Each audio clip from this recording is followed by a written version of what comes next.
সবাই ভাবে আমি ছিটাল দা গ্রেট, জানে যে এ বকবক করে, এ একা একা নাচে, এ একা একা গান করে, তাই আমি যে এসব করি কেউ কিছুই ভাবে না, জানে। এ তো আমার ঘরে একটা বংশের ছোট ছিটাল এসছে, ছিটাল। এই ছিটাল দি গ্রেট, এই ছিটাল দি গ্রেট, এই ছিটাল দি গ্রেট। এই যে এরা হচ্ছে আমার সাকরেত, মোটামুটি আমার সেক্রেটারি। গাছটাকে তোমাদের দেখিয়ে দিই, দাঁড়া ভালো করে দেখাচ্ছি। চলো চলো চলো চলো, চলে এসছি।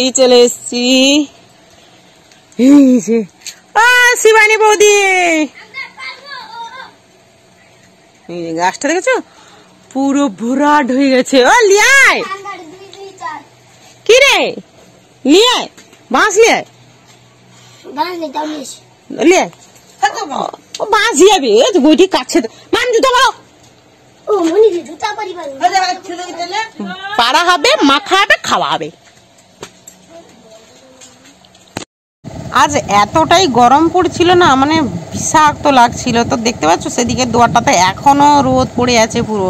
তো এগুলোকে আগে গাছ থেকে পেড়ে, এগুলো কিন্তু ভীষণ মিষ্টি, তো এগুলোকে আগে জলে ধুয়ে নিন। আমার বরফিকে দেখো খালি, পাতি লেবু হয়েছে বালতিতে, দেখা বালতিতে কতগুলো আছে, কেটেছি। এ দেখো কতটা লাল দেখাচ্ছি তোমাদের, দেখো দেখেছো, ওয়াও, জাস্ট আমরা খাবো এগুলো, মাখা।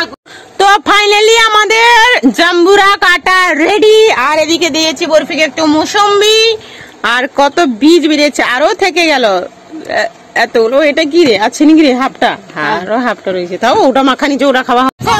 আমাদের এই জাম্বুরাতে কতজন ভাগ বসিয়ে দিয়ে দেখো কেমন নিচে কইলু নি তো,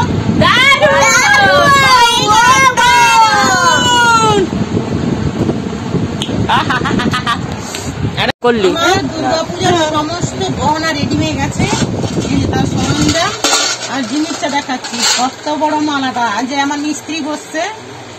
জান জান क्या लगा रखा है, জান